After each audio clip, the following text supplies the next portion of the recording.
The Medicity is a premier training institute committed to enhancing the skills of medical professionals through a wide range of online and offline training programs. Our goal is to ensure that doctors stay updated with the latest advancements in their fields, providing them with the knowledge and expertise needed to deliver exceptional patient care. It's called the Medicity. The Medicity is where innovation meets excellence in medical training. Whether it's laparoscopic surgery or neurosurgery, our state-of-the-art facilities offer hands-on courses to master complex procedures confidently. Prefer learning from home? Our live webinars and comprehensive online courses bring the classroom to you, with real-time discussions and expert guidance. At the Medicity, you'll learn from renowned faculty, including Padma Shri awardees and AIMS retired professors. Our 8-10-hour intensive training schedules immerse you in practical experiences, from dry labs to real operating theaters. We ensure personalized attention with our small batch approach. And with one of the largest training facilities in India, you'll have access to cutting-edge resources. Join us at the Medicity. Elevate your expertise, advance your career, and become a leader in your field.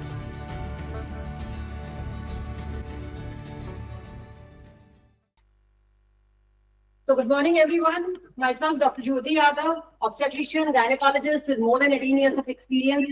I welcome you all on behalf of Medicity to this webinar on hysteroscopy. So again, I will be starting shortly with the webinar. This is all about hysteroscopy to take you to a journey where you can learn in and out of hysteroscopy in this webinar. And for any other further questions, there is a chat box. You can mention your queries, and we'll be having a Q&A session in the end when I'll be covering all the things. So I have been into this, why there is a need to do hysteroscopy. The thing is, you guys are all here as either obstetrician, gynecologists, or the surgeons. I hope so. And there is a need of hysteroscopy these days. The invent of lab and hystero instruments, the surgeries have become more easily accessible. The patient has more comfort zone to get the surgeries done in the setups. And the recovery time is faster in cases of laparoscopic surgeries. The post-operative time period is less, it is shortened, and the recovery is faster. The hospital stay and the hospital cost has been reduced with the invention of this technique. So nowadays we are doing hysteroscopy both in the OPD as well as in the operation theaters across the globe. When I'll be covering during this webinar over the course of time, all the topics which I'll be covering will include all instruments which are being used in hysteroscopy. What is all about diagnostic, where to go for the operative hysteroscopy, where to combine operative hysteroscopy with your laparoscopy, what are the indications, what are the contraindications, where you have to have a setup, what all type of setup you need to have, what is the expense of this whole setup of hysteroscopy and laparoscopy in your hospitals or in whichever settings you are at present practicing. So I'm happy to have you all here with me today on this Sunday morning. Welcome you again. So if we say hysteroscopy, there is if I say what all is hysteroscopy about. Hysteroscopy serves as the endonuminal endoscope, as the name itself says, scope. So there is the endoscope enabling visualization of the uterine cavity, and it guides us about the execution of all the procedures depending upon the diagnosis. So when we say hysteroscopy is altogether about the scopes and it is the endoscope. So what all we see, the moment we go inside with the help of the hysteroscope, whatever structures are coming in the female reproductive tract are all being visualized, are all being assessed for the normal anatomy. So the basics, the take-home message here is you should be very clear with your basics of the female reproductive organs so as to have your surgical skills more precise and more improved. When we say hysteroscopy, the history goes back to like 1869, or over the time the instruments have been more lighter, more precise, and the instruments have become more compatible to the surgeons. We have now the most advanced type of the instruments with us, which we can buy and perform these easy procedures with the help of hysteroscopes.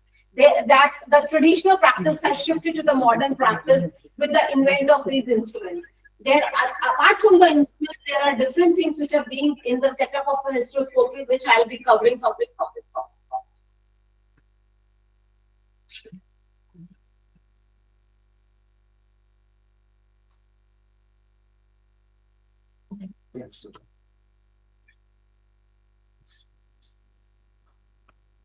So it is a procedure, as I have already said, that it is a procedure to visualize your cervical canal, because that's the first part to encounter while introducing your hysteroscope through, as it is with a scope, so known as hysteroscope. So an important minimal invasive surgery. So the post-operative time is shortened up. Patient has the better recovery time because it causes least of the injury to the organs where we are doing. It is further combined with your laparoscopy and hysteroscopy, both can be done together. So that becomes a lap hysto. Again, that is diagnostic as well as operative, depending upon the need and the time. Whatever we want to do, we have to decide it before we undergo either a hysteroscopy alone as such standalone, or combine it with the laparoscope. Now, moving on to what all purposes of hysteroscopy, we have all indications in gynecology. So there, you must be knowing the basics of all the indications where hysteroscope can come as a rescue instrument. And I will be covering all the indications which are there. And I say, normal anatomy of the female reproductive tract, if you want to see about cervical canal, about the uterine cavity, about the cornus, all can be studied with the help of diagnostic hysteroscopy. Now to look into the endocervix, uterine cavity, endometrial status, and the tubal ostia. To locate any kind of submucous fibroid, anything which is there inside the uterine cavity can very well be visualized with the help of the hysteroscope, and further it can be treated also in the same sitting, or you can post the patient in second sitting of the hysteroscopy. So when we are not doing any kind of intervention, it is just a diagnostic hysteroscopy, and when we combine our diagnostic hysteroscopy into operative hysteroscopy or the procedure, it is known as operative hysteroscopy. Now there is a direct visualization of the organs, so it gives us the more accurate and the precise diagnosis when we perform a hysteroscopy. Otherwise, the ultrasound modality can miss few of the diagnoses which are more precisely diagnosed with the help of the hysteroscope, because we are having the cameras, we can directly see what all organs are there inside, whether they are normal, whether they are not normal. So we can identify better with the help of the hysteroscope. We can locate the pathology, we can treat the pathology more accurately. There can be polyps which are present inside, the endometrium can be thickened, there can be diagnosis of endometrial hyperplasia, what can be the cause of acute bleeding, what can be the cause of chronic bleeding, what can be the cause of postmenopausal bleeding. So whenever we fail to treat, or whenever we fail to identify the real cause, it is always better to put a hysteroscope and find out what is there inside the uterine cavity. Now, even in cases of endometrial cancer, we say, so endometrial hyperplasia is the latest or the primitive indication where we have to think, where we have to run our brain regarding on the path of endometrial cancer. So we need to rule out in cases of endometrial hyperplasia, your endometrial pathologies. Now, as we move ahead, what is hysteroscopy, precise diagnosis as well as treatment. So as I have already said, it is the least invasive kind of surgery, it is the least invasive kind of procedures we do with the help of hysteroscope, and promotes the faster patient recovery post-operatively. Patient can be undergoing a procedure in a daycare setting. You don't need to have an extensive investment on the hospital or extensive investment on the setups. You can directly perform in a daycare setup, in a smaller setup, the hysteroscopy procedures. Now, to identify different pathologies which are present, as I already said, myomas is one of them, septas are another, endometrial hyperplasia is the third one. To find out the real cause behind endometrial hyperplasia, we can have hysteroscopy plan. Now, to locate the uterine even signate, if there are adhesions, there can be if that patient is having PIDs, or we have patient having a history of DNC in the past, and we suspect that there can be adhesions inside. Again, hysteroscopy comes as a rescue procedure or a rescue modality where we can identify the grading of synecine. We can identify and grade them depending upon the level of adhesions which are present inside the uterine cavity, and we can treat them there and then, or we can post the patient again for synecine removal or adhesiolysis procedure in future, along with other things planned. Now, coming to what all things are needed, moreover, I have covered all the indications which are being used as the indications for hysteroscopy. When you can think to plan hysteroscopy in your OPD setup, you have to have a mindset that this is what I want to see, this is what I have a question mark in my mind, so I want to plan a hysteroscopy for that particular patient. So the choice of patient is one thing which is very important. So what are all clinical symptoms or the complaints we say where we undergo hysteroscopy or where we can directly plan a hysteroscopy for the patient? First and the foremost indication, any kind of abnormal uterine bleeding. As I said, it can be menorrhagia, it can be metrorrhagia, it can be any type of a postmenopausal bleed. So in those kinds of irregular bleedings, heavy bleedings at any age, we can plan a hysteroscope to rule out the cause. And not directly, if not directly, then we can have a patient treatment for 3 months on hormones. And then if there is no improvement or there is still a confusion in the mind and your ultrasound modality has not given you a precise diagnosis, then plan for a hysteroscopy. Hysteroscopy will give you a definitive diagnosis as well as the idea of your intrauterine pathology. Sometimes the polyps, as I said, can be missed on ultrasound. The report is normal and your patient is complaining of a bleeding, intermittent spotting. So plan a hysteroscopy. Identify the causes like polyp, fibroids, or endometrial hyperplasia. Second most important thing nowadays where hysteroscopy is combined with laparoscopy or standalone as hysteroscopy in cases of infertile patients. So it remains a standard investigation these days in infertility profiles, where the patient undergoes hysteroscopy as a routine procedure also, or sometimes when there is the cause to be ruled out, then also hysteroscopy is planned. In those cases, hysteroscopy is either planned with laparoscopy, which is known as diagnostic laparohystro, or it is planned as a standalone hysteroscopy. In that case also, the causes are being ruled out, they can be treated, and the patient conceives sometimes even without IVF treatments or further detailed treatments for infertility. If the pathology is removed, patient can even conceive just on natural course of time. In cases of repeated miscarriages, if patient has a bad obstetric history, if patient has more than 2 or 3 recurrent abortions, there the question mark arises in the mind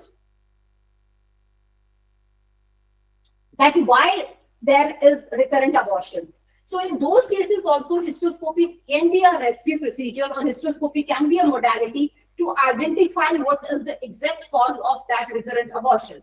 That too depends on the type of abortion the patient is coming to you. May it be a first trimester abortion, whether it is a second trimester abortion, we have to make out a flow chart of all investigations, and we can offer hysteroscope to visualize the cavity and any cause of repeated miscarriages, where we can evaluate any kind of abnormality in the uterine cavity with the help of the hysteroscope. If there is any kind of uterine anomalies, we say, if patient has an ultrasound report which is showing a uterine anomaly, or if patient is not even having an ultrasound report which is not showing any uterine anomaly, we can plan a hysteroscopy, and hysteroscopy remains the standard protocol to identify the Mullerian duct anomalies. It can identify the septas present, it can identify biconvex uterus, didelphus, which are directly impacting your pregnancy outcomes. In those cases, in few of the Mullerian anomalies, it is again combined with laparoscopy. And in few cases like septum, the standalone hysteroscopy stands as a protocol of investigation. Now coming to the endometrial pathologies, as I said, if any case of endometrial hyperplasia, if a patient is coming in the postmenopausal age group with a complaint of postmenopausal bleeding or any kind of spotting after menopause, the hysteroscopy remains a standard protocol here also to identify any kind of endometrial cancer, any kind of polyp there. It enables even for the biopsies also, we need to confirm the diagnosis of cancer in those patients. Hysteroscopic biopsy can also be taken. We have very fine instruments for taking of the biopsies, which are known as biopsy forceps, With the help of those forceps, we can take out the tissue, send it for histopathological examination, and make a definitive diagnosis of endometrial cancer even. So again, hysteroscopy for biopsies also stands as a protocol where it can be just done for taking up the biopsies or any tissue from the intrauterine cavity.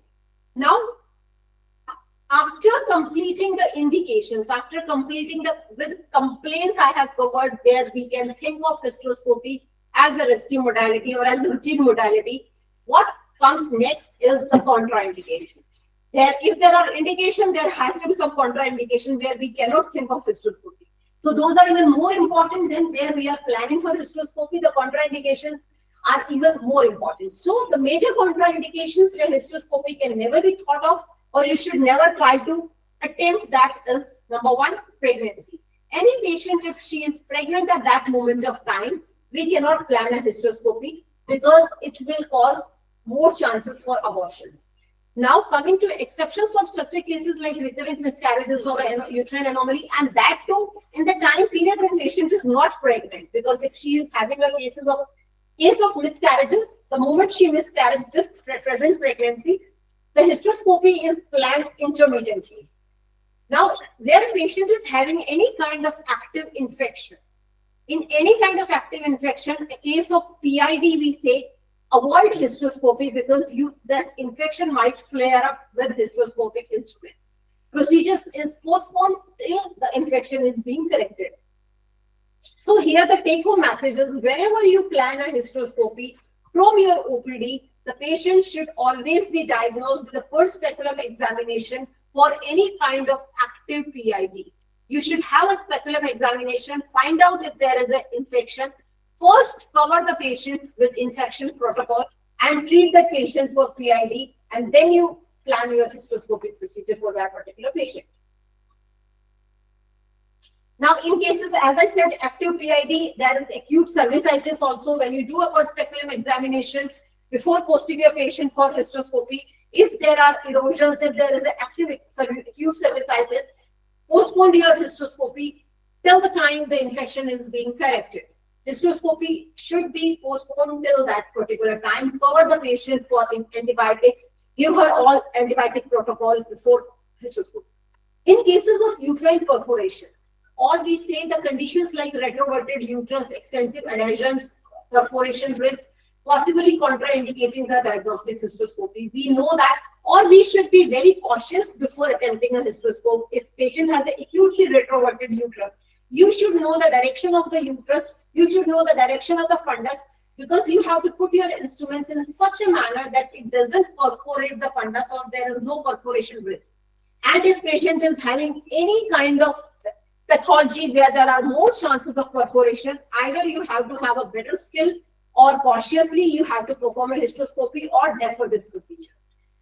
In cases of, we say, uncooperative cervix, that means if the patient has very stenotic cervix, the cervix is tightly closed, you cannot put your even the dilators, then in those cases you need to either have something to dilate the cervix. There are drugs like mesoprost which can be put inside the cervix before a night of hysteroscopy in order to dilate, or we can use Hager's dilator, which are all available with obstetricians, to dilate the cervix in order before we plan a hysteroscopy. Otherwise, it becomes a trouble if the patient is on OT table, patient is under anesthesia, and then if you cannot introduce your hysteroscope, that becomes a trouble to the surgeon and even to the patient. So think of that cervical stenosis before you attempt for hysteroscopy. Either you dilate it, and if it is not at all possible by any of the means, then it is a procedure which has to be deferred. Now, moving ahead with the indication of operative hysteroscopy. When we say operative hysteroscopy, it is number one is polypectomy, the major surgery, myomectomy, and adhesiolysis. Instruments, before going with the operative hysteroscopy, I would like to cover the instruments first. So can I have the slides of the instruments?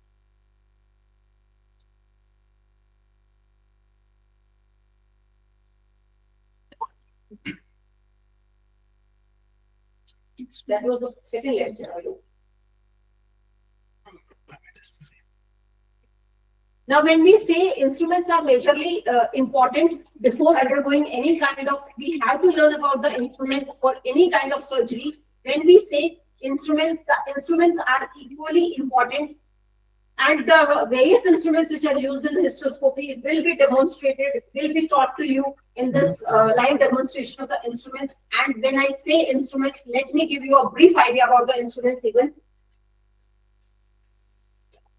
The first and the foremost instrument, the major instrument, is the telescope. We have the camera system, we have telescope, we have other accessory ports where the instruments used for any kind of operative procedure are to be used. There is an additional port to introduce the instrument. Telescope, all the instruments have to be properly sterilized, they have to be properly protected. The telescope, as I said, is the first instrument which you should know. It has like 3 parts, which is like the eyepiece of the telescope, there is a barrel, there is an eyepiece, objective lens, and these are the 3 parts of a telescope. And in detail, if I say about the instrument, I will be like calling upon Alok to give me an idea of the instrument. And he is an instrument expert, which he will be covering all the instruments which are being used in hysteroscopy. And regarding any kind of query on the instruments or any kind of questions related to the instruments, you can put in the chat box. I'll be happy to answer your queries on those. And in cases of like hysteroscopy, the instrument sterilization part, which is very important, and it should be even more important than using an instrument. You should be aware of your instruments. When I say after telescope, the second instrument which comes as in hysteroscopy is the resection sheet. All the instruments have like double barrel kind of a system. I'll give you just a rough idea of the things. It is a double barrel. The outer sheet is bigger, the inner sheet is less. There is a port which is meant for the continuous distension media to flow on. There is an input channel, there is an output channel. So these are the basics of all the instruments which are being used in hysteroscopy. Now coming to what all are the operative instruments. So there are like different types of electrodes, monopolar generally we say, and they can be a loop electrode, it can be Collins knife, it can be a we can like in myomectomy, as we say, the loop electrodes are being used to curate, and the one it comes in 1 by 1 pieces. We can like enucleate all the myoma which is present inside. There can be the ball rod electrodes, which are generally used for endometrium, and in cases of chronic PIDs, these electrodes are being used. I'll be showing all the electrodes to you soon. And after that, if I say the instruments which are used for operative are the scissors. They can be the sharp scissors, which are used for adhesiolysis, for breaking of the adhesions in cases of like synecdoche, which are present in the intrauterine cavity. Then it can be a biopsy forceps, as I said that in cases of endometrial hyperplasia, to take up the biopsy to make a diagnosis of endometrial cancer. We have definitive biopsy forceps which are being used. So let me introduce Alok to you to have more like visualization of the instruments here in the live demonstration. So welcome, Alok. So let me introduce myself again. I'm Alok here. I'm going to demonstrate the instrument of the hysteroscopy. As ma'am has already told you, I introduced you the importance of the hysteroscopy instrument is very important. So first of all, I will start with the telescope that we use in the hysteroscopy procedure. This in my hand, I have 4 mm telescope. As you can see, hysteroscopy telescope comes mostly 4 mm or 2.2 or 2.3 mm approximately. So this time I have 4 mm telescope. You can see here. On the top of this telescope, there is an oblique cut. If you will notice the telescope very closely, then you will see the oblique cut on the top side. And this makes telescope of the 30-degree telescope. So hysteroscopy telescope comes vary on the basis of the degree, like 0 degree, you can see 0 degree, 12 degree, 15 degree, and 30 degree. In most hysteroscopy procedure, we use only 30 degree. Because 30 degree is very useful commonly and it is very easier to use. So benefit of using 30 degree is just like if I am holding this pointing in the front side. 30 degree will, using 30 degree, you can see wide range of the view of the patient in the cavity. Like suppose if I use 0 degree telescope, So I can only see the front side of the vision. I cannot move, I cannot see clearly on the left or right side of the patient. So using 30-degree telescope is very easy. If I will rotate it my right side, I will be able to see the left side of the patient side. If I will rotate it towards my left side, then I will be able to see the left side of the patient. And this is the barrel, the front tip. So this point, this called as barrel, and this is the eyepiece. So before using this telescope, we can just look or make confirm whether any top tiny like a dust particle spot is not inside here. So if you before using this, you should always look inside the lenses. So make sure that it is fine to use. So here is on the top point. This is a light source point. We connect the light cable like this. As you can see here, we have this is the fiber optic cable, light cable. I will attach to this point. Let me show you. I will attach to this point of the optic cable, and I will going to get this camera source. This is the camera thing, and I will connect this to the eyepiece. Here the eyepiece. So there's one more important things: how to hold all the instrument, how to hold the camera source along with the telescope. This is the ideal position to hold the telescope. Not in this way, not like this way, not in this way, not like this way. You will always hold this all assembled instrument like this. So just like a gun. So now moving to the next instrument. Let me assemble this.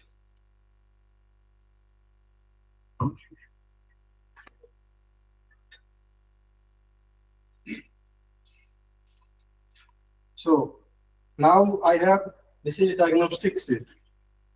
As you can notice, this name is diagnostic sheet. These are only two channels. One more channel that is for telescope. We have like inner sheet and outer sheet. If I will screwing it outside, you can see I am disassembling it. This one is outer one and this one is inner one. And outer one sheet will have perforation on the tip. So this is how you can perforation will suck the fluid from the inguinal cavity. So this is suction and this is irrigation, or you can say this is inflow and this is outflow. Now I am just assembling this. You can see. So one more things you can remember to identify which one is irrigation, which one is suction or inflow or outflow. If I'm holding this like this way, towards me, this channel you can see, this channel is pointing towards me and this channel is pointing towards the patient sides. So this one will be the patient side, will be the outflow, and the channel pointing towards my side will be inflow. And these channels have some lock or unlock features here. You can see this is lock, unlock, and when I am just rotating this in the direction of this channel or notch, you can see this is unlock. Means suctions will be on the flow if I will just rotate it unlock. In the same way, in the same features we will have in the inflow. And how to introduce the telescope through this channel, you can see one rotator is on the front side, like this and like this. If I am rotating this, if you will see here, if I am rotating it anti-clockwise, means suppose this is analog clock in the front of me. The clock will rotate like this. So this will be the clockwise and this will be the anti-clockwise. If I will rotate it anti-clockwise, means this will unlock, means I can introduce this telescope directly inside this, like this. If I will rotate it clockwise and I will go inside this, so this is not fixing completely. So for this, I will first of all make sure while assembling this instrument, I will keep this diagnostic sheet in the unlock mode, like this. Then I will go inside this channel and completely After introducing this, then I will rotate it clockwise to make sure this is locked. And then after I will connect this camera source and this pointer or this source for the light cable source. So what is the use of diagnostic set? This is the diagnostic set. This one is inflow, outflow, and this one is for the telescope. No any extra channel inside this. Using diagnostic set, we can only diagnose the hysteroscope, not anymore. So this comes for the diagnostic only. So that's why it is called a diagnostic set. Now I will move to the next instrument, and that will be the operating set. You can compare between these instruments. These two channels are also given in this instrument, like this diagnostic set. And for the telescope, we have also, this is for the guard. This is nothing. When we are not using this instrument, we usually assemble this and keep this instrument for the safe. And one more extra channel you can see on the bottom of this telescope introduction point. And this is for this channel, we will be using this all three operating channels like seizures, biopsy, and grasshopper. So we can introduce through these channels. That's why this instrument called as operating sets, because of extra one channel through which we can introduce the biopsy, grasshopper, or seizure, as you already know. So I will also show you how to use this operating set. This operating sets, I think, 4 mm for telescope. This operating set, same features, just like a diagnostic set. I have told you how to go and assemble this telescope. I will keep this in the unlock position, like an anti-clockwise rotating these rotators. If you will see the closely, there will be the one mark here on the top side. This makes sure this indicates whether this is locked or unlocked. This is very important. When you will buy this instrument, I think vendor will tell you how to operate, or they will also show you the all mechanism. Different company comes with the different features. So I am again introducing this telescope and rotating it clockwise, and this get locks. I have already shown you that how to connect the camera and the light. I will connect the camera to the eyepiece and the light to the this. In the same way, I am going to introduce, just like I have a seizure. How to introduce seizure? Make sure this channel is unlocked, like this on the top side, inflow and outflow. This should be also in the same parallel line toward the direction of the introduction. Just like this time, this is unlocked. These are the very flexible instruments, as you can see. These are bending. So there is a very important to hold the instrument. If I am holding this, you can see this is bending. So this is not the ideal way to hold this instrument. You will hold just like you can guard this, or likely you will just use like this. But the way in which I am just using this, you can go slowly. After introducing this area of instrument, like biopsy grasshopper, your all vision will be on the display. And slowly you will just look, slowly you will push this. Not fastly, otherwise this can puncture or this can damage the front cavity. So slowly I will go and like this. If you will see, I am outside now. So if I am outside, then I can do procedure according to my wish, what procedure I will do. In the same way, these two grasper and biopsy process I can do inside this hand. So now I will move to the next instrument, and to disassemble this also one feature.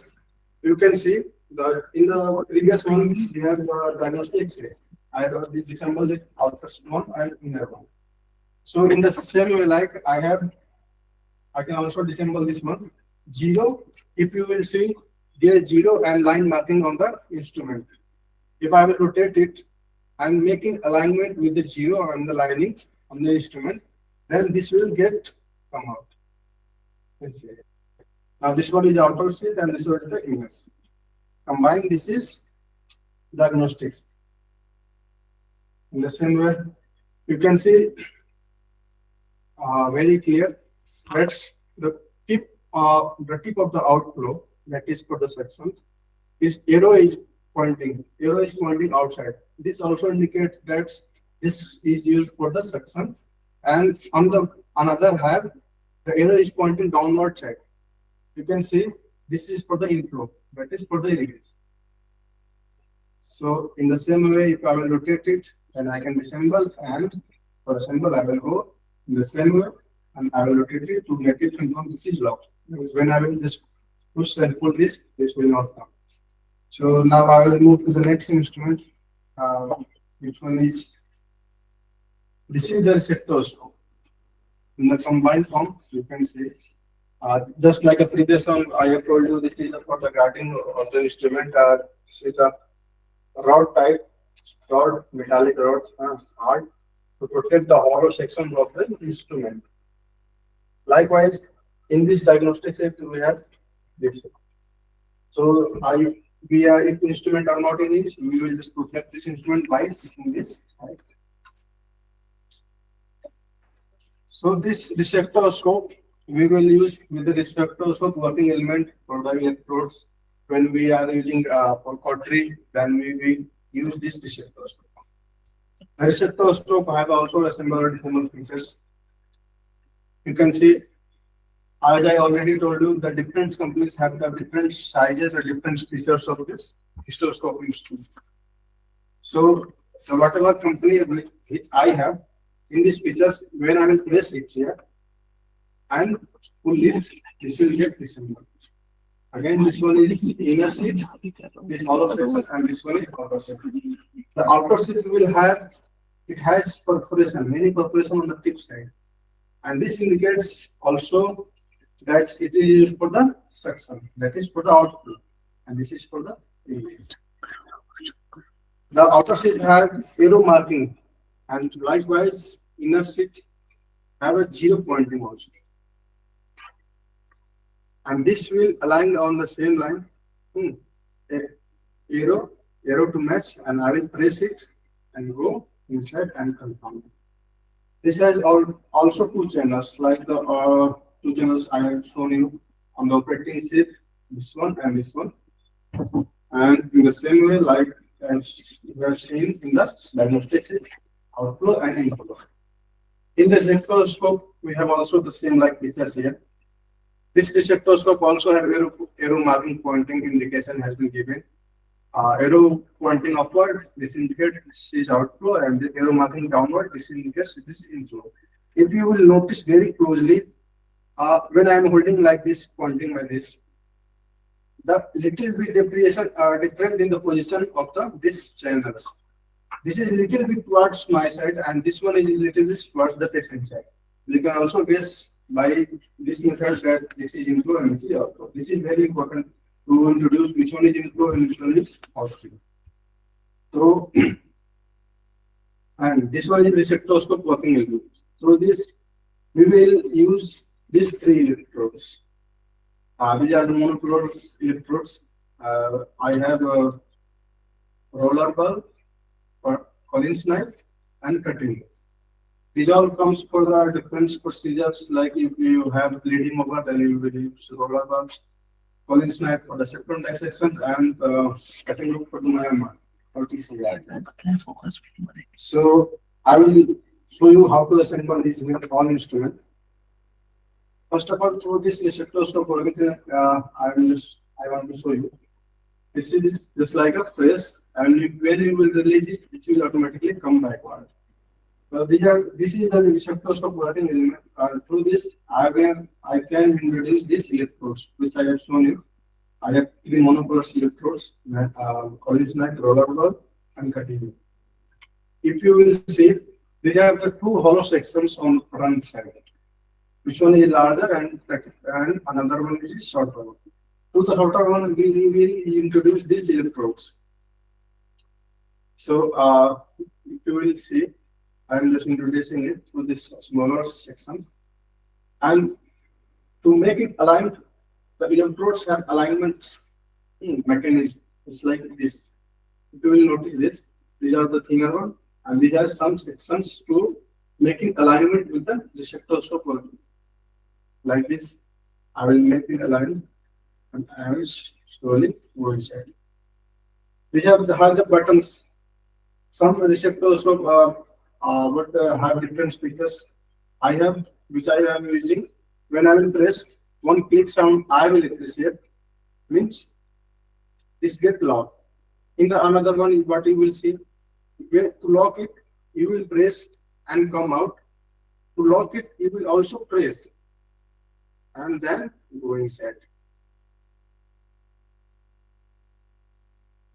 In this pictures, I will not listening the preset click sound. So when I will not press it, but receptoscope which I have, I will be here to click sound. This means this is get locked inside. When I will press it, this will come out. When I will release, this will come back. So after assembling this one, I can introduce this my telescope to this channel. This channel also has the same features and one line on the front side to see whether it is locked or unlocked. This time this is unlocked, and I will introduce this telescope to this channel for a telescope. And to confirm lock, I will rotate it. This is very important to see whether this is locked or unlocked. I am repeating many times this because when you will use this, certainly if you are not to make sure this is unlocked, all telescope with the camera will fall down. And this comes very costly, so we have to also make sure to how to use proper handling of this instrument also. So I have connected this electrodes in this. Now I will introduce to this receptoscope. This receptoscope is pointing 0, and on the opposite side it has written rotate. It means it is indicating me to rotate this receptoscope to introduce. Otherwise, if I will rotate wrongly, some breakage will happen. Our instrument will get damaged. So to protect this, I will properly see mid side. So these are very flexible. Sometimes what happens, this is not got easy. So what we will simply press this little, only little to introduce this, like this. I am going inside. Now I am inside. So also to protect this, like I have a lock on the telescope, I will also lock here on the 0. There is a slider here on the receptoscope. I will slide it. Now this get locked. Now this will not come out. No any instrument will come out. When I will press it, this will come out, and when I will release, this will go back. This is the electrodes. When I will this cable will connect with the cortex. This is the I think some bluish color you can see. So here I can connect the electrode the cortex cable. So how to go inside or outside? Suppose this is the object and this is something but we have call it minus. I will go above and behind this object, behind this section. Then I will release this, then I will come. Sometimes what happens, many suddenly what doctors and they do, they will, when they will press, they will push this object. So this should not be happen. When I will just release, first I will release and go behind this object, then I will release to pull it. So this is the way to use the receptoscope, and I will show you how to disassemble this. Again, I will rotate unlock position to take it out. So these are the loops on the end point. I will press it little more to take out. I add nothing outside. And I will also remove this electrode by pressing this button.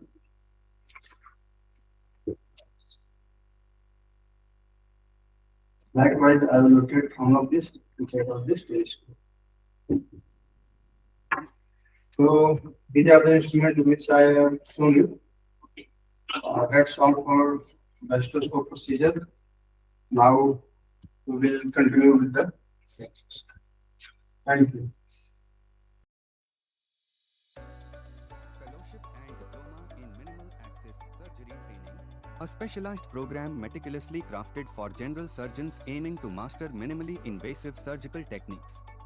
This course offers a comprehensive blend of theoretical knowledge and hands-on experience, ensuring participants develop the expertise required to excel in the field of laparoscopic surgery. Course objectives: to provide in-depth understanding of minimally invasive surgical techniques, to offer hands-on training with advanced simulators and live animal models, to facilitate real operating theater sessions for practical experience, to enhance theoretical knowledge through dedicated sessions and expert lectures. Key components of the course: real operating theater sessions. Participants will have the unique opportunity to observe and participate in real operating theater sessions. These sessions are designed to provide a realistic and practical understanding of minimally invasive surgical procedures, allowing participants to witness and engage in live surgeries under the guidance of experienced surgeons. Wet lab, simulator, and animal hands-on training. Hands-on training is a crucial component of this course. Participants will engage in wet lab sessions, utilizing state-of-the-art simulators and live animal models. These sessions are structured to offer a safe and controlled environment for practicing surgical techniques, enhancing dexterity, and building confidence in performing minimally invasive surgeries. Dedicated theoretical sessions. In addition to practical training, the course includes comprehensive theoretical sessions. These sessions cover the fundamental principles of minimal access surgery, detailed anatomical and procedural knowledge, and the latest advancements in laparoscopic techniques. Expert faculty members will lead these sessions, ensuring that participants gain a robust understanding of the theoretical aspects of minimally invasive surgery. Course highlights: hands-on training, extensive practice on advanced simulators and live animal models. Real operating theaters experience, direct exposure to live surgeries. In real operating theaters, expert faculty learn from renowned surgeons and experts in the field of minimally invasive surgery. Comprehensive curriculum, balanced focus on both theoretical knowledge and practical skills. Who should enroll? This course is ideal for general surgeons, gynecologists, urologists, and other surgical specialists who wish to develop or enhance their skills in laparoscopic techniques. Seek to enhance their practical experience through hands-on training and real operating theaters sessions. The fellowship and diploma in minimal access surgery training is an unparalleled opportunity for general surgeons to elevate their expertise in minimally invasive surgical techniques. By combining theoretical knowledge with practical, hands-on experience, this course ensures that participants are well prepared to implement these advanced techniques in their surgical practice. Join us in this transformative journey to mastering minimal access surgery and take a significant step forward in your surgical career.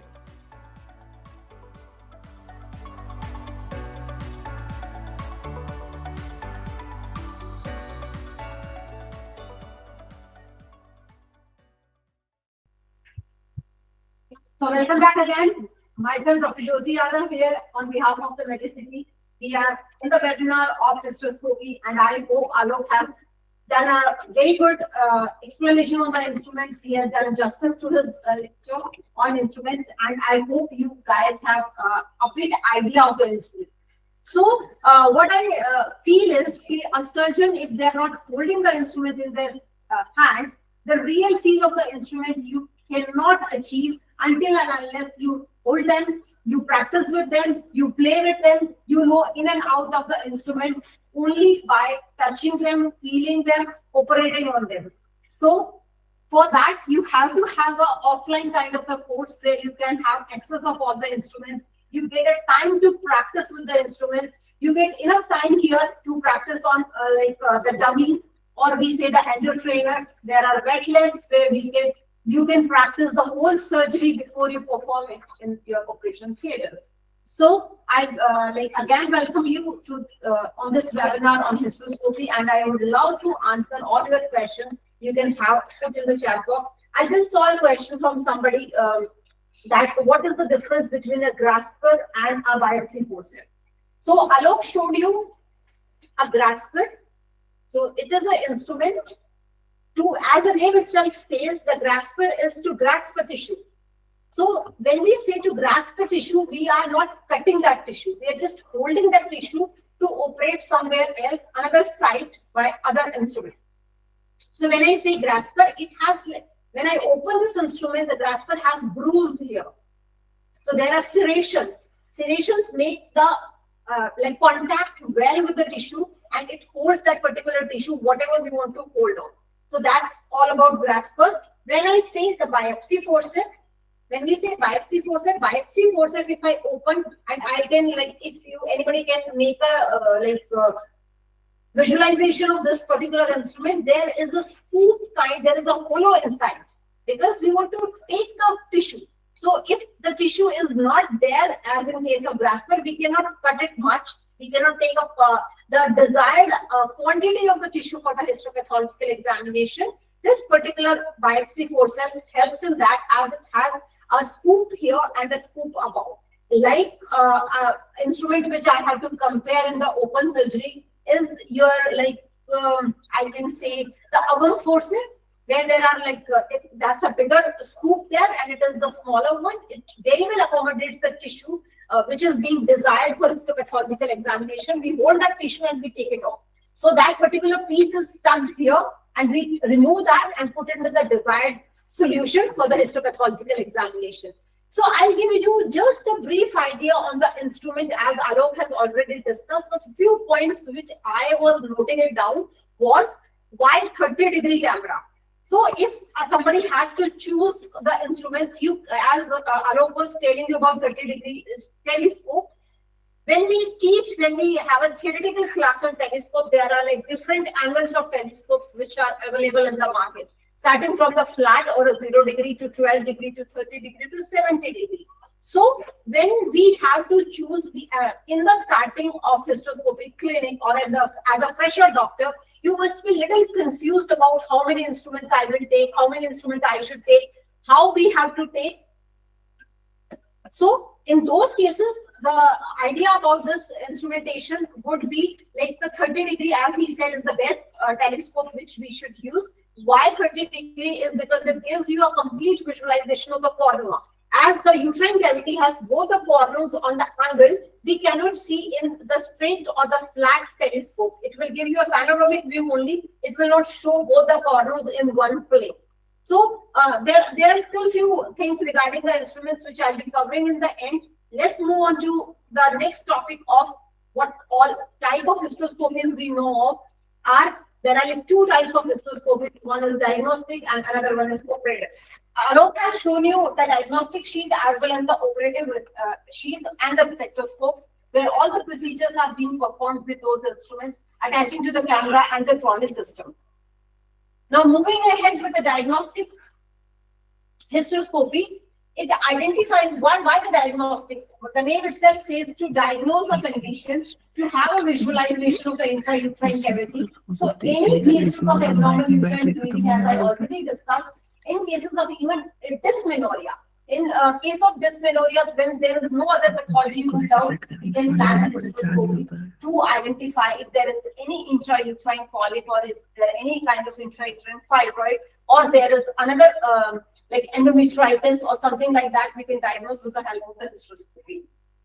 Hysteroscopy remains either as a complement test, or it remains as the diagnostic test, or it remains as the mainstay test. So diagnostic is investigation only. So investigating the things, we can even, when we combine that with, we want to identify the tubal blockages. So in spite of doing a hysterosalpingogram or HSG, nowadays we have moved on to an advanced technique where we are doing it with hysteroscope or sonosalpingography, or combining with hysteroscopy and laparoscopy. So in those conditions, the tubal pathologies are being identified, the tubal patency is being identified, or if there is some kind of a corneal block, or there is some kind of a slight block in the tube, it can be opened there and there in the same setting where we are identifying the flow in the pouch of Douglas. Endometrial biopsy, as I already said, we can take with the biopsy forceps any pathologies in endometrial hyperplasia. The conditions can be ruled out. So diagnostic is all about identifying, and when we diagnose a condition, we can plan for the surgical corrections of all the conditions which we have identified as an abnormalities on diagnostic hysteroscopy.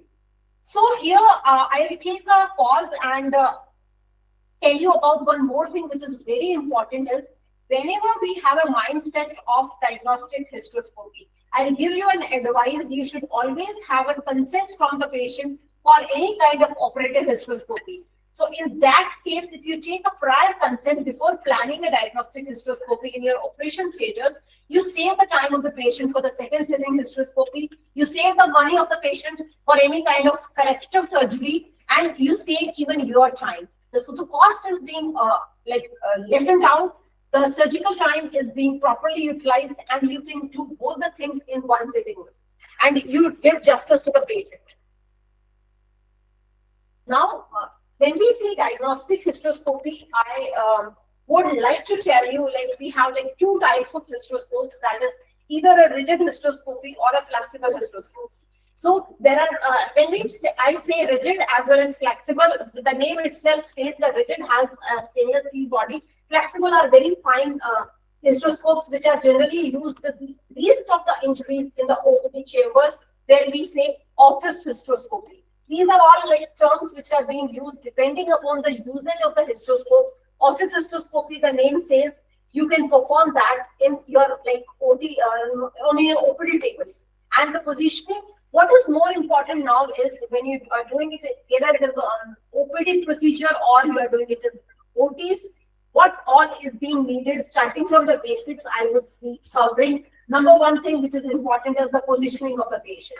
In any kind of the surgical intervention, as we all know as gynecologists or obstetricians, that if the patient position is not proper, the surgeon cannot perform that well as compared to a proper exposure of the operating area or the proper positioning of the patient in order to provide comfort to the patient, number one, in order to provide more area of exposure for the surgeon.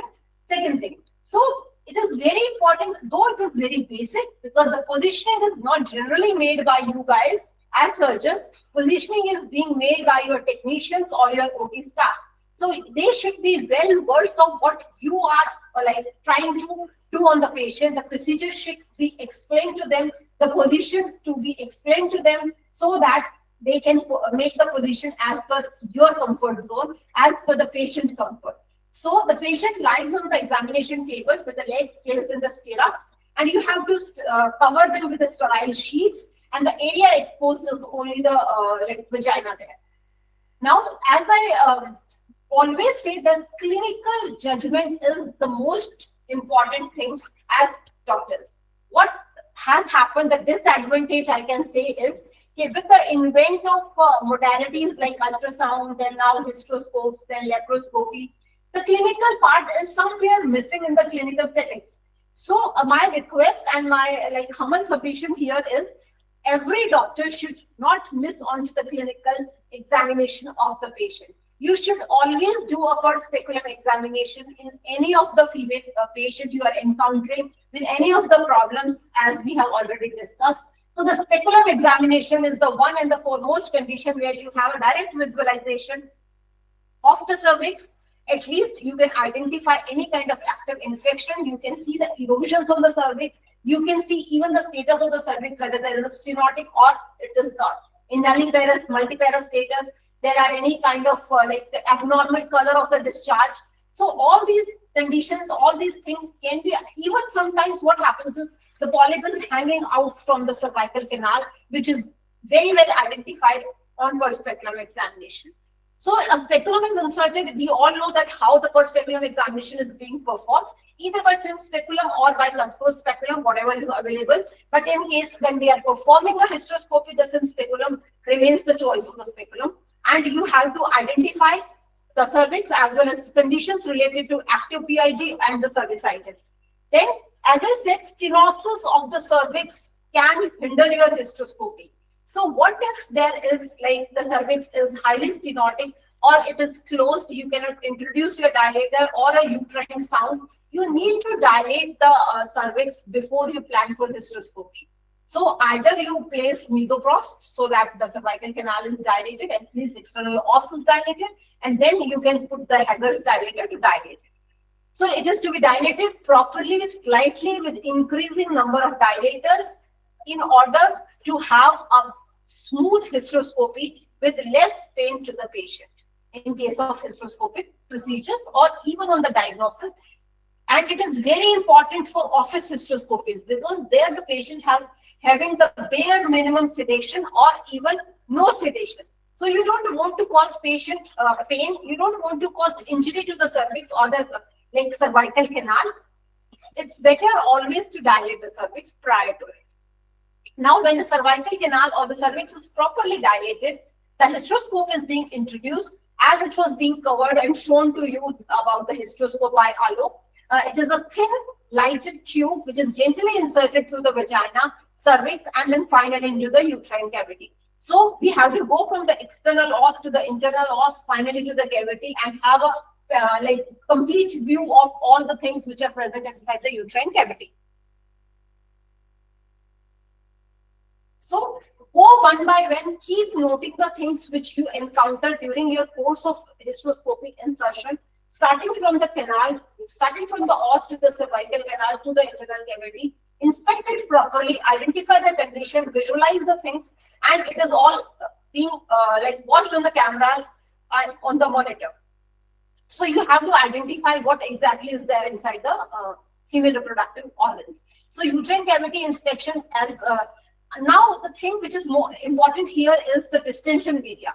You have been like shown the instrument which have pores on the outer sheet, and there is no pore on the inner sheet. In order to maintain, one is for irrigation, as Alok said, one is for like suction. So in that cases, there is a continuous flow of the distension media to have a clear-cut visualization of the organs which are, or the pathology which is present in the uterine cavity. If the irrigation part is lacking somewhere, there is no image clearance, you cannot, it is all blurred inside the uterine cavity and you cannot identify what you want to see. It is all blurred on the monitor. So proper distension of the uterine cavity is important with the distension media, and distension media itself is a big chapter where we have all type of distension media which are present with their advantages, with their disadvantages, which is the most easily available one, which is the most commonly used distension media. There are so many things which we can discuss on distension media in detail. So here what I am telling is the normal saline, which is the most easily available fluid in the OTs. We are using normal saline as a distension media to visualize the uterine cavities, all the pathologies which are present in the uterine cavity, any kind of active bleeding cause. And in cases of active bleeding also, you should defer your hysteroscopy. Here the point is, because in those cases where the patient is still bleeding or menstruating or heavily menstruating, we cannot have a clear-cut like view of the cavity. Now, observations and diagnosis, as we said, the doctor examined the uterine cavity for abnormalities as polyp, as fibroid. Only the fibroids which are hanging in the uterine cavity, known as submucous, are identified, are being treated, are being scooped out with the help of the instruments in hysteroscopy. The fibroids which are on the outer aspect of the uterine cavities are not seen on hysteroscopy alone. But if the hysteroscopy is planned with the laparoscopy, both types of fibroids can be treated in one sitting. Adhesions, they can be identified, they can be treated. There is a visualization procedure which is attended with hysteroscope. Any kind of congenital anomalies, all the things, all the procedures which we are doing are being focused or being seen on the monitors. So the take-home messages, you have to have a clear-cut hand and eye coordination. So the point here is to have a hand and eye coordination of instruments, patient, and screen. You need to have a well-versed practice with the instruments. You need to have practice the procedure on wet lab before you perform it on human beings. So there comes the advantage of the Medicity, where we have the wet labs and you can perform n number of times the surgeries with the instruments here.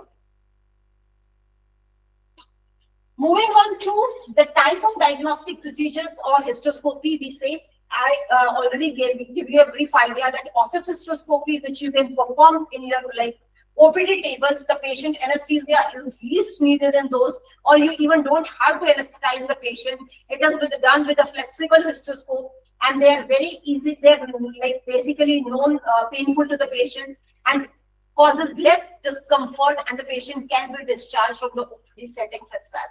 Patient goes home even with like 1 hour or 2 hours stay in the hospital. All the things, all the consents, the paperwork remains same for any kind of hysteroscopy that we are planning. So the convenient setting, as I said, your OPD chamber is the best place where you can perform your office hysteroscopy. There is need of minimal anesthesia or even no anesthesia, depending upon the patient threshold of the pain or the patient choice. Immediate diagnoses are done with a direct visualization with the help of the flexible hysteroscope. Abnormalities are being identified. It can be conveyed to the patient. The patient can be posted for the surgery after doing the operation. Like office hysteroscopy remains exclusively for diagnosis. Then you have to have a OT setup where you can perform a particular procedures after identifying the cause or after making a definitive diagnosis of the condition of the patient. So it is basically for identifying the cause, may it be for abnormal uterine bleeding or any other condition. Now moving on to like we say the intraoperative diagnostic hysteroscopy. When we perform a hysteroscopy with the help of a rigid hysteroscope in the operation theaters, it is known as either a diagnostic hysteroscopy or clubbed with the operative hysteroscopies. So there you need a surgical settings. It is basically or generally conducted in OTs only, the operation theaters only, alongside with the surgeries, and both can be combined together or one at a time, and patient can be posted again for the surgery. But the better idea is to have a consent for both the things together, and if identifying any pathology should be treated in that setting. That is my way of like treating a patient, but you can choose the way you are confident in. Now, anesthesia option, as I said, in cases when we are planning for a hysteroscopy in operation theaters and we know that there might be a pathology and we have to operate the patient, correct that pathology there and then the choice of anesthesia has to be either a general anesthesia or a regional anesthesia. Again, it depends on the comfort of the patient, it depends on the threshold of the patient, it depends on the time you would take to complete that procedure in one sitting. So that you have to convey to your anesthetist that this is what I am planning, this is what I am thinking, and my whole time of surgery might go up to this much. So that your anesthetist is well versed with what you have planned as gynecologist, and they can plan the anesthesia accordingly as per your need, as per the patient conditions. Now, as I said, there can be like immediate prompt diagnosis which we make in operation theaters while we do a hysteroscopy and we find a particular pathology. So we can treat them there and then. At that moment of time, we don't have that much of time that we come out of the OT, explain to the attendants, oh, this is what we are there inside, and should we go ahead or not ahead? No, that should not be the way of a doctor. It should be that it has to be properly conveyed with a question mark that this can be the reason, this can be the reason, or this can be the reason. And if I find something like this, I might go with the operative hysteroscopy and I will complete the procedure in one sitting. So all these things, all the counselings, all the consent, all the communications should be done in your OPD chambers with the attendants, with the patient, and the choice, open choice should be given to the patient attendant as well as to the patient. Whatever they choose for, we should explain the best of the things which we can do for that particular patient in a particular condition. Now, the outpatient diagnostic hysteroscopy, the outpatient, as I said, it is again a OPD kind of a setting where the patient is being identified on the OPD table. The same day procedure, patient can be discharged. You don't need a big OD setups. You don't need a big hospital for performing them. You just have to have your OPD clinics or a recovery room where you can put the patient for another like observation time and you can discharge the patient in the same day. Now, it is basically performed under either a conscious sedation or general anesthesia, depending upon the patient condition or patient choice even. So, anesthesia sometimes remains the choice of the patient. Outpatient diagnostic, it offers a conscious sedation or general anesthesia. The choice, as I said, depends on the patient conditions, the choice of the surgeon as well as the choice of the patient for a particular procedure. After covering the diagnostic part, let's move on to the operative hysteroscopy. So as the name itself suggests, that after identifying a particular cause of hysteroscopy, we need to correct it also. So what all things can be corrected only by hysteroscopy, or what all things should be clubbed with a laparoscopy, I'll be covering that. As I said, why hysteroscopic operative procedures? The first and the foremost thing comes in mind. Why not an open kind of a surgery or with the traditional instruments which we used to do? So why hysteroscopy? It's a minimally invasive kind of a procedure. Now, the most common procedure in gynecology or obstetrics, we say, is tubal sterilization. So tubal sterilization remains the first surgery which a surgeon would learn and which a surgeon will attempt to do while after completing a laparoscopy or hysteroscopy course of learning. The first surgery of choice is always the tubal sterilization. May it be with laparoscopy, may it be only standalone hysteroscopic sterilization. So it is the minimally invasive procedure. You don't have like much of the injury. There is no scar. It is a scarless kind of a procedure you can offer to your patient, and the corners are being blocked, and patient has undergone a permanent method of contraception, which is known as tubal blockage or tubal sterilizations. Now, in cases of diagnosis and treatment, it might be the removal of any kind of growth which is present in the uterine cavity, any kind of scar tissue, and correction of any kind of abnormalities. All these can be performed either standalone hysteroscopic resections or removals, or with the help of both laparoscopy as well as hysteroscopy. Office-based procedures will be, again, I said, they are performed in your OPD procedures or with minimal settings or minimal staff and minimal investment. You can have smaller procedures to be done. As tubal sterilization, just you need to block both the corners. You can perform even in your OPDs, and the patient has a very fantastic post-operative state, or the downtime is very less. And patient can resume their activities from the same day or maybe day after the surgery. So operative hysteroscopy, it removes all the pathological conditions which are present. May it be a polyp, may it be a septum, may it be any kind of myoma. So, and the most common is the polyp. Polyp is generally missed on either on ultrasound. Patient might end up in infertility because of just a small polyp inside. And it is the easiest, I would say it is the easiest thing to remove a polyp with the help of the hysteroscopy. And hysteroscopy, polypectomy, I say, is one of the basic surgery which one should know and which one should perform. Either it is performed with the help of forceps or scissors, and the polyp is being removed from the stump. Origin point of the polyp is being cut with a sharp dissection, and the polyp is taken out. And post-operatively, the second sitting hysteroscopy can again be performed to see the contour of the uterine cavity. It has become smooth. The normal cavity is being resumed. And if you are with over the advent of time, you will become more confident that you will know that I have removed the whole stump of the polyp and I don't need a second sitting hysteroscopy. That comes with experience, that comes with practice. And it is a continuous journey of practice only where the surgical skill is improved day by day. More you do, more you learn, more you learn, more you do.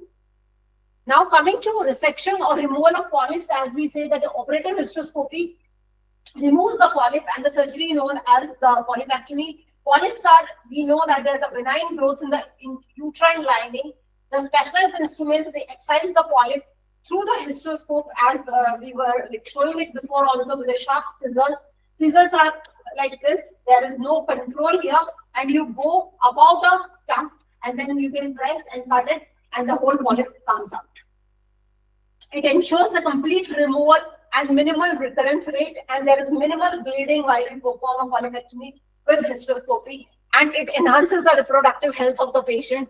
Sometimes small polyp is the cause of infertility in patient, and patient conceives very well once the polyp is being removed.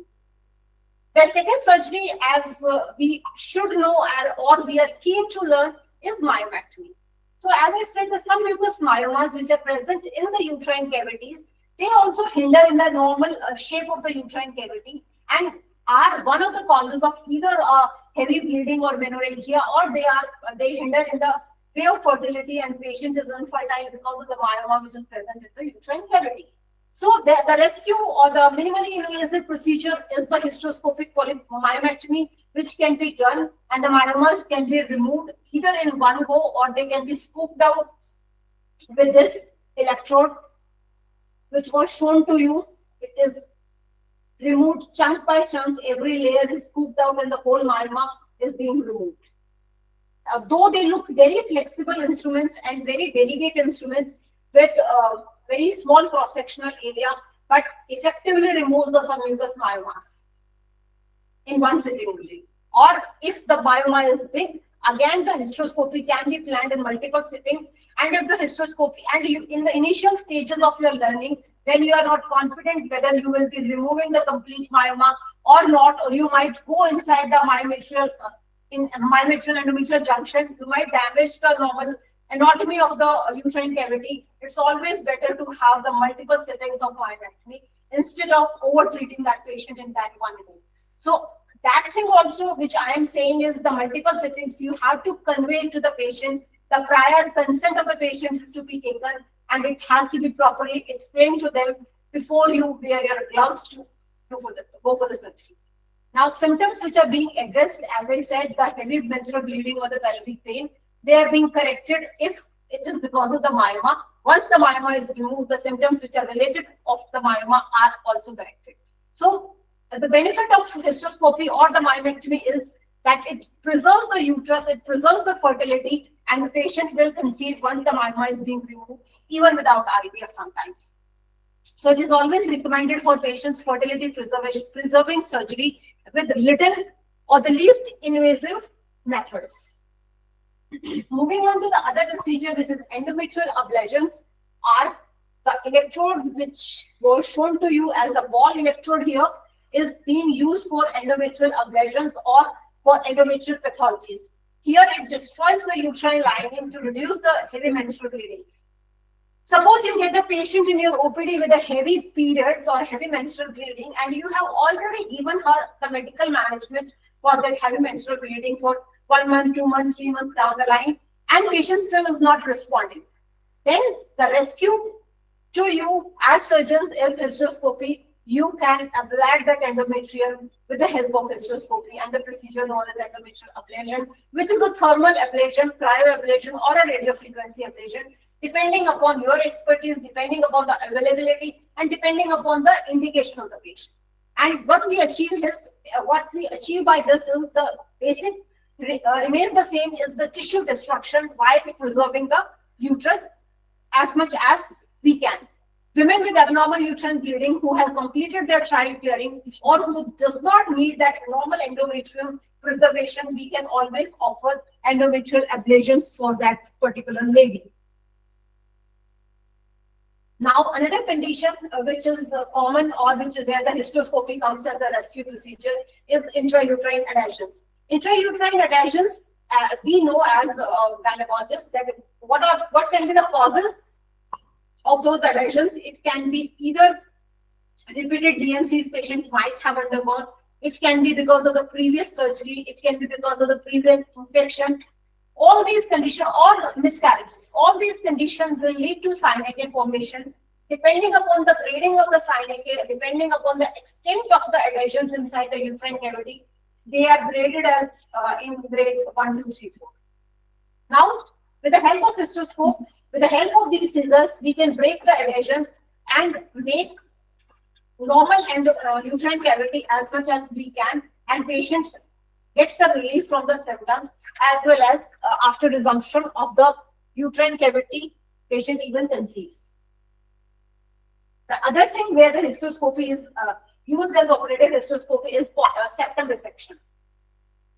Septum is one condition which is being identified solely on hysteroscopy or can be corrected solely on hysteroscopy. If it is being combined, if you are confused somewhere between bicorporate uterus or uterine septum or any other Mullerian anomaly, you should combine your hysteroscopy with a laparoscopy in order to see both the upper end of the fundus as well as inside the uterine cavity.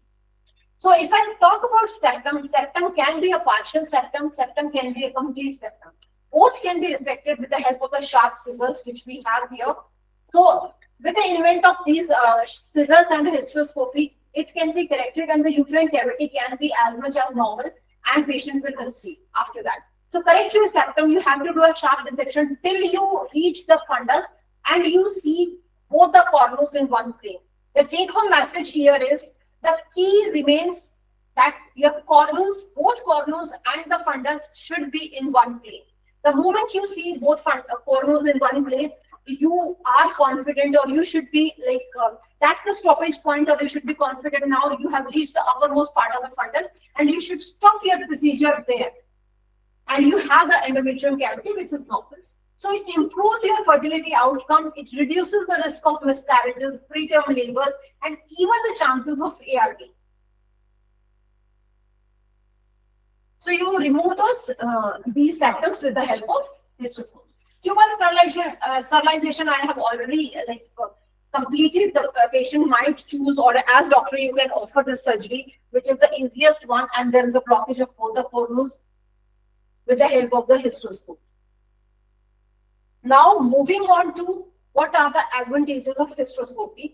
When we say hysteroscopy, why to choose hysteroscopy? Why not the traditional methods? It is the most, or I say it is the most commonly used technique these days. So, and there is a need of like learning this technique, or learning this instruments, or learning this graph as gynecologist, because with the advancement, with the help of modernization, with the help of inventions in the science, we should be updated with the knowledge. We should update, or we should offer the best of the treatment which is available at present in these times. And it is a minimally invasive procedure with the help of hysteroscope, and we can directly visualize all the uterine cavity without abdominal incisions. Accurate diagnosis is being made because we are watching everything on the screen. Everything is being visualized. We can have all the things which are available. The key here is you should be updated with what is abnormal. It should be theoretically in your mind. Then only practically you will be able to identify or see what is there inside, what abnormality is there inside, and the precise treatment is being offered once a definitive diagnosis is being made after visualization of the uterine cavity. As I said, it is an outpatient procedure, so the procedure is performed on the even OPD basis, which eliminates the need of hospitalization. The anesthesia choice, it can be performed even mild sedation or a local anesthesia, to general anesthesia or regional anesthesia, depending upon the choice of the patient and by the surgeon. Fertility preservation, we can preserve the uterine cavity as much as we can with the help of hysteroscopy, and patient has less of the need of ART procedures and conceives very well naturally or on minimal level of treatments. Safety and efficacy, if I talk about, so it's an advanced technology which ensures safe and effective procedures with a low complication rates. Least complications are there with hysteroscopy, least hospital stay, the cost burden to the patient is less, the cost burden to the hospital is less, and the surgeon is more confident and comfortable doing these procedures hysteroscopically. So this was all about hysteroscopy with me. Now, if you have any questions, I'll be answering those questions and answers after a small break. You can put your questions in the chat box, and you can connect to me after this with the questions, and I'll be happy to answer all your queries on this platform. Once again, thank you so much. Welcome to the Medicity, where we pave the way for excellence in medical education and training. Are you a healthcare professional seeking to expand your expertise in assisted reproductive technologies and infertility management? Look no further. Introducing our fellowship in IVF and reproductive medicine, a comprehensive program designed to transform your knowledge and skills in the field. This fellowship is meticulously crafted for obstetricians, gynecologists, reproductive endocrinologists, embryologists, and andrologists. Interactive lectures and discussions cover a wide range of topics, including the indications of in vitro fertilization, assessment protocols, controlled ovarian stimulation, and much more. Gain insights into male examinations, genetic testing indications, and the intricacies of zoospermia and surgical sperm retrieval. Observe critical procedures such as oocyte retrieval, embryo transfer, intracytoplasmic sperm injection, and the freezing of embryos, ensuring a thorough understanding of each step. Our hands-on training modules provide practical experience in semen analysis and sperm preparation for intrauterine insemination, honing the skills you need to excel. At the Medicity, we believe in fostering a collaborative learning environment supported by experienced mentors dedicated to your success. Join our fellowship in IVF and reproductive medicine and become a part of a prestigious network of specialists committed to advancing reproductive healthcare. Visit our website or contact us today to learn more and enroll. The Medicity, where excellence in medical education begins.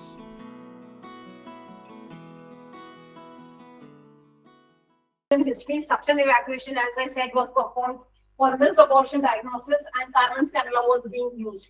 So this was the picture on ultrasound and hysteroscope was being placed. So while going inside, this is how the picture looks like when we start doing hysteroscopy. And these were the things which, this is the clear picture where we want to reach to that particular tip of the cannula to see, and then we need something to grasp it and then to remove it. So this is how the thing, and you can have this, here is like the tip of the cannula which is visualized. You can have a look. So once we identify the foreign body, and the foreign body can be anything. Here what I am showing is the tip of the cannula. Sometimes after the mid-trimester abortions, second trimester abortion, there can be a fetal bone or any of the product of the fetus which is left inside, and the bone which is not being removed with the help of normal suction evacuation or your normal instruments. The hysteroscopic removal of even fetal bone can be performed. So once identifying where it is located, you can very well pick it up, grasp it, and remove it with the help of your instruments which we have already shown to you.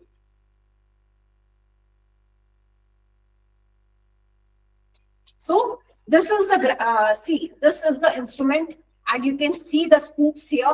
We have to now hold that particular suction cannula. We are introducing this instrument from the outer sheath. It goes inside. We have to have a proper lock mechanism. The unlocking and locking is very important for any kind of surgery. It is to be properly locked, and then it is introduced. Hold that cannula and take it off.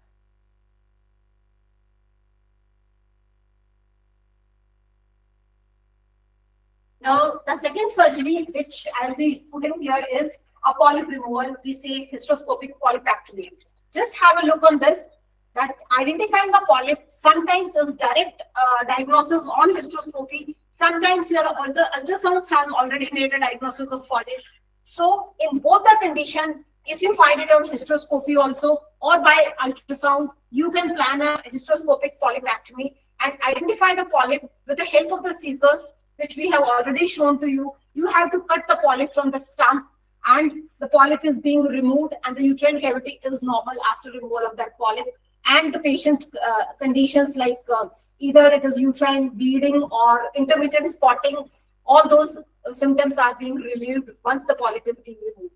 So you can see this tissue. This is all hanging inside the uterine cavity as polyp.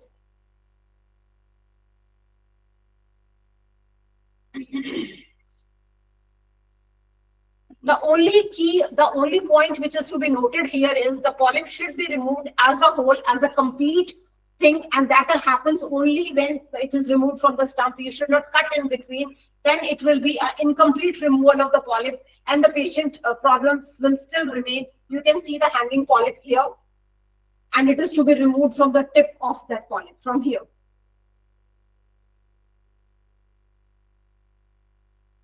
So once you visualize, once you distend the uterine cavity, the polyp is very well identified as a hanging structure inside.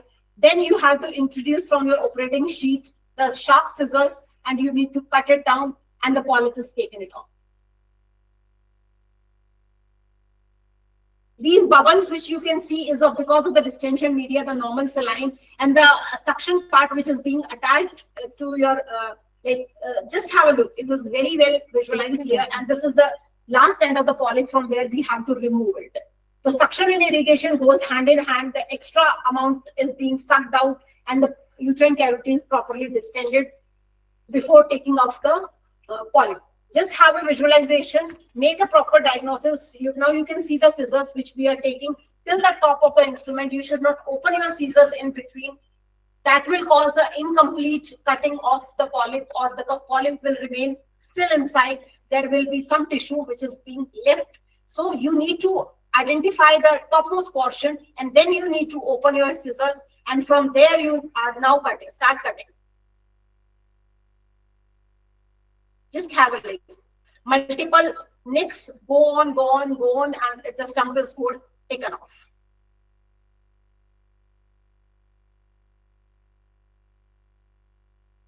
Once it is completely removed, it is hanging now in the uterine cavity. Now it is being grasped and taken off. This is all about polypectomy. Just wait. So now it is all free. The margins are being cut from the stump itself, and now it is freely lying in the uterine cavity, and now we can hold and remove it. The flimsy part, even do it with a sharp dissection. Now your uterine cavity is all free from that polyp, and now this polyp is hanging in the uterine cavity and is taken off. So that's the second most surgery, most common, which we do with the help of the hysteroscopy. The next surgery clip which I'll be showing is the myomectomy. As we have shown you the instrumental loop electrode, the loop electrodes are being used for myomas, and we enucleate the myoma with layer by layer. We can dissect them, we can take off in chunk, and the whole uterine cavity is being performed either in one sitting myomectomy, or we place the patient again for the second sitting myomectomy if you are not confident in your initial times. Or it is always better to undertreat that patient for myomectomy than to overtreat. You can post it again for second sitting of myomectomy. So here, while going inside, the hysteroscopy is being introduced, the cavity is being distended, the myoma is being identified.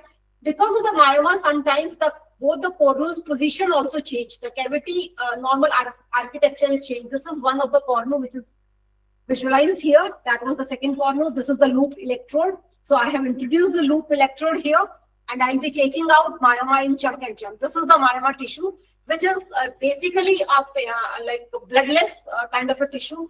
The vessels are not there. This is all white, coagulated, and with the help of the electrode, it is coagulated as well as removed. So both the things are hemostasis are achieved very well. Both things go hand in hand, and it is all in one chunk, second chunk, third chunk. It is being removed in that piece. You can have a look here. So the tissue is removed like this. And after the complete removal, the end of this uterine cavity is normal again. Now, another video which I want to show you is about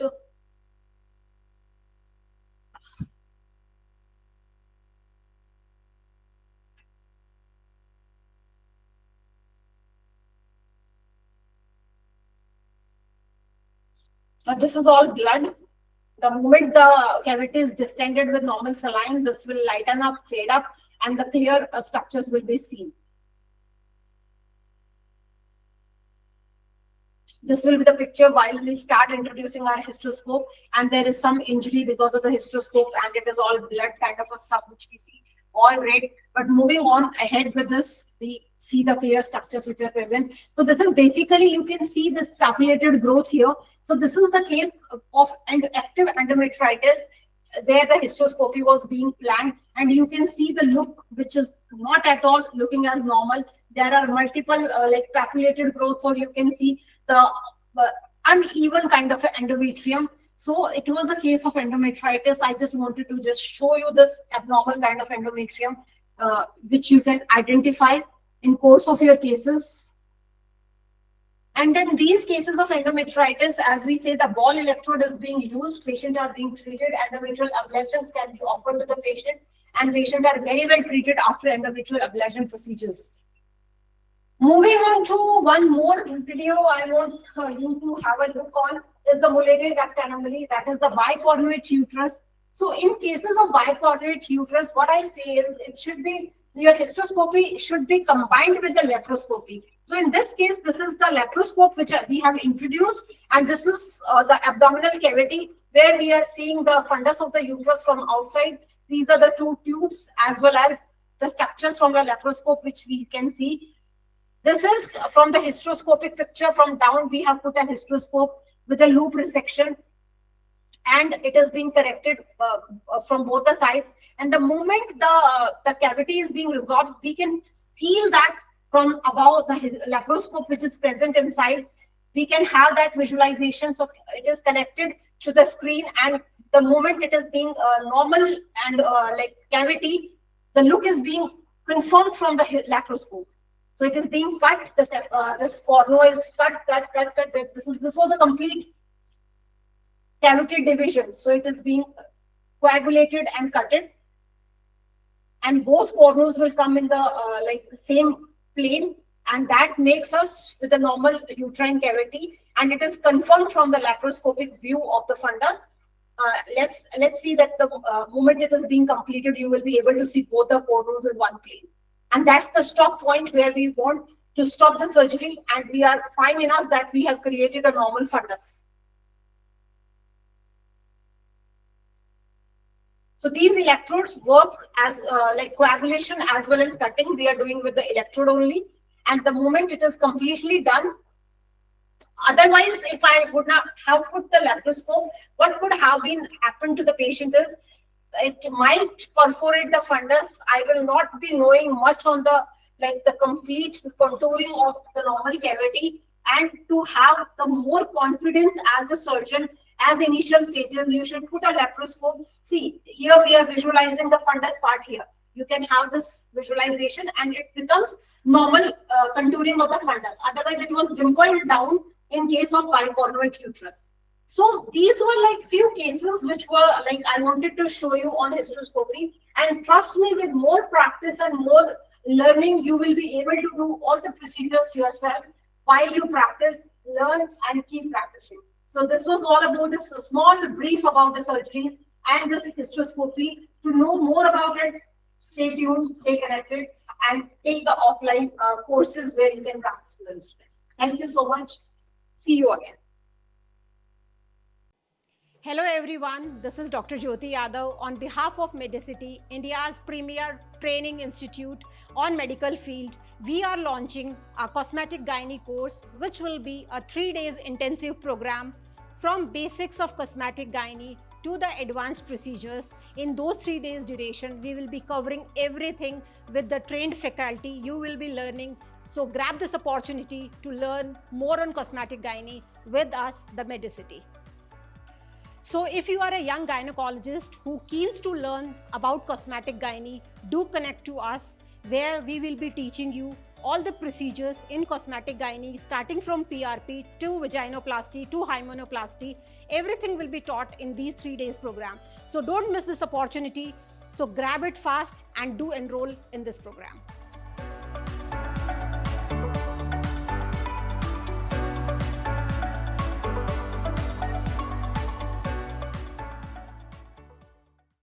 The Medicity stands out as a globally renowned research institute, distinguished by the presence of India's top-tier doctors who offer an unmatched educational experience. Conveniently situated in the heart of India, near the Delhi International Airport, the Medicity is the exclusive institution that provides training under the guidance of India's eminent surgeons. Dr. M.C. Misra, formerly the Director of All India Institute of Medical Sciences. Padma Shri Dr. Professor Alka Kriplani, formerly a professor and the head of the Department of Gynecology and Obstetrics at the All India Institute of Medical Sciences, New Delhi. Dr. Professor Renu Misra, formerly a professor of Obstetrics and Gynecology at the All India Institute of Medical Sciences, New Delhi. Dr. Professor Ajay Kumar Kriplani, recipient of the Dr. B.C. Roy National Award for Best Talents, conferred by the President of India at Rashtrapati Bhavan. Dr. Professor Amrendra Kaur Bajaj, a gold medalist at the All India Institute of Medical Sciences. The Medicity exclusively offers comprehensive training divided into 5 phases. The first phase lays the theoretical foundation to grasp the fundamentals. The second phase involves live demonstrations to apply your theoretical knowledge, showcasing instrument setup and their use in the operating room. The third phase focuses on developing your hand-eye coordination through practical tasks provided by our surgeons. The fourth phase includes a wet lab experience, where you perform live surgery on an animal model. The fifth phase offers real operating theatre experience, where you join our leaders in the operating room. Moreover, the Medicity is renowned for its certifications, including fellowships and diplomas recognized and accredited by prestigious organizations such as ISO 9001, 2015, CELSI, Society of Laparoscopic and Endoscopic Surgeons, International Board of Minimal Access Surgeons, the International Accreditation Forum, IAF, National Skill Development Corporation, NSDC, the Egyptian Accreditation Council, and the Federation of Obstetric and Gynecological Societies of India. During your training, you can also enjoy indoor games designed to enhance your hand-eye coordination. These include table tennis to sharpen your focus and coordination, chess to develop quick decision-making abilities, and VR games tailored to improve your hand-eye sound coordination, as every sound plays a crucial role in the operating theatre during surgery. If you're an avid reader, our library offers a delightful selection of books for your leisure. With a global network of over 1,000 alumni, our proud graduates have achieved remarkable success as esteemed surgeons in their respective countries. We warmly welcome you to join us on this journey dedicated to saving lives and advancing patient care. So welcome back, guys. The questions which I can make out is number one, what is the difference between a grasper and a biopsy forceps? So I was covering this question before also. Let me tell you again. The grasper is to just grasp the tissue, as the name says. And when I open this instrument, there are serrations by which you can identify a grasper. It has a knob here with the help of which we can rotate this instrument. So there are grooves only to make it more firm attachment to the tissue to hold it properly. This is all about grasper.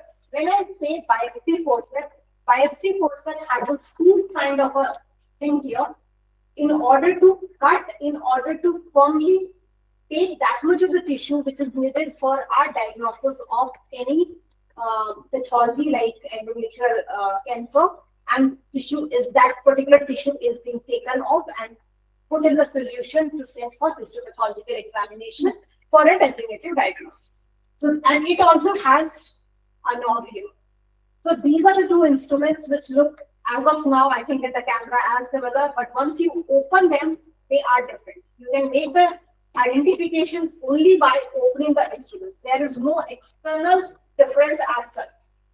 Now the second question here with somebody who has put is, which hysteroscopy is better, rigid or flexible? So to this, I would always say, if you have given a choice of buying flexible hysteroscope or rigid hysteroscope, my suggestion is always go for a rigid hysteroscope. With that, you can perform both kind of things. But if you are doing only in the OPD as diagnostic, you can opt for flexible. Otherwise, you should always go with a rigid hysteroscopy because it provides you both the things, diagnostic as well as operative. Another thing which is being put in the chat box is, for inflow, we connect it to the tubing from distension media. What do we connect to the outflow? If I say outflow is for such. And the waste, the debris which is present, the excess of waste which is present, it is to be connected to the waste system or the suction system in your operation theaters. That is for the outflow gap. Another question, what should be the gap between two sittings of myomectomy? I was teaching you that myomectomy can be done in multiple sittings or minimum 2 sittings, or a check of hysteroscopy should always be advised to the patient. So the ideal gap is 4 to 6 weeks. In that duration, patient has a recovery also, and you can post the patient again, call as a follow-up hysteroscopy after 4 to 6 weeks of time, depending upon how much extensive surgery you have performed. You can post that patient again for the follow-up hysteroscopy. Few more key points which I was which I keen to tell you is about the instrument which I was telling. The 30-degree telescope is one instrument which you should opt in your starting practice, or as one telescope if you want to buy, it should be 30-degree telescope. It gives a complete visualization because it has an angle of 30 degrees. By rotating it to the left, you have a vision of the right. By rotating it to the right, you have a vision of the left side of the patient. So you can have both the things with the help of one 30-degree telescope. The other thing was properly the key, these are the key points which I want to convey, properly locking and unlocking. You cannot perform any procedure while your instrument is properly fixed. So you have to fix every of the instrument with a proper lock system before you start performing any kind of the procedure. The third thing is, we showed you telescope. So Alok told you that you have to see any kind of debris or any kind of impurity present. So your instrument's protection safety is equally important. So we have the coverings here. You have to cover your objective lens. You have to cover your eyepiece. And in this way, your telescope is properly protected. So you have to take the safety and protections of the instrument. They should be properly kept. They should be properly sterilized. They should be properly stored. Another thing is the hand-eye coordination. This is the take-home message that you should practice on your hand and eye coordination. Whatever exercises you can do for that, whatever instrument play you can do with the instruments, the game is all about hand-eye coordination.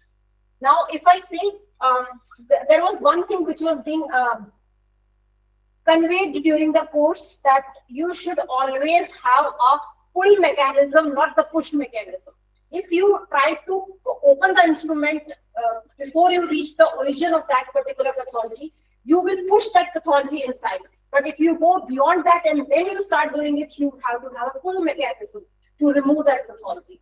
So I think another question which comes here is, how can we sterilize the instruments? So sterilization, if I say the hysteroscopic instrument, they are all made of stainless steel. So the instruments are generally kept in the Sidex chamber. So before surgery, they should be properly sterilized, checked, and the working of the instruments is also being checked. For every case, the instrument has to be priorly sterilized and to be kept in the Sidex chambers. That is the solution which is being used for sterilization. Any other question if somebody wants to ask? Somebody has written about fluid management. So we have discussed that there are like two ports, inflow and outflow. There is a continuous irrigation, there is continuous suctioning. Because otherwise what will happen, depending upon the distension media which we are using, there are so many advantages and disadvantages of different distension media. If we are using electrolytes like normal saline, which is easily available, and the surgery is for a longer time and the fluid remains in the system for a longer time, though it is the best solution as of now to know of, but still you need to have an electrolyte imbalance might occur, and you need to manage that electrolyte imbalance in that particular distension media.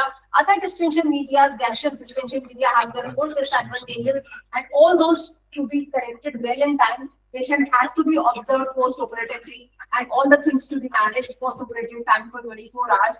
Patient remains stable and then can be discharged. Any other question or query? One more question has come up as how to hold your camera at the light source. So you have a proper trolley system. As we said, these all instruments are very expensive instruments. They need a proper safety as well as proper protection. So you have a camera. So there, I will show you. This is the camera which we have shown already. That is, again, it has to be properly connected, locked, and then able to be used. Once you, and these fiber optic wires should be properly sterilized in a way that you should have a spirit wall, using them before you start doing it. Hold it properly. It is mentioned, the zoom and the settings are mentioned on the camera. You have to lock it. You have to properly use it. Clean the camera before you click, before you want a picture or before you want to watch the show. It has to be properly cleaned with spirit, and the focus has to be checked. When it is properly focusing, then it is to be used. And after that, it also has this covering which should be put in order to protect it, and then it is to be kept again. The light source is again placed here in the trolley which you have for like hysteroscopy. It is to be kept in the OT, all the things in one set and one trolley. You can have a place where you can place all the things which are being needed. One more thing which is there is how you build up pressure. in doing the, like, I think the question is for distension media. So when we put a bottle of normal saline in the stand, there are like different kind of mechanism. You have the pressure cuffs which are available in the operation theaters, which can be put there. There are manual compression you can do. Your assistant can do a manual compression which can be utilized. Or the easiest and the thing which is available in everybody's OT, starting from the basic ones to the advanced ones, is the BP apparatus cuff. You can put the cuff, you can inflate the cuff, and there is a continuous irrigation which is being maintained, and that's the best way we can have that. The electronic cuffs are also available, which are a little costlier, and if you can afford that, you can have even those for the pressure.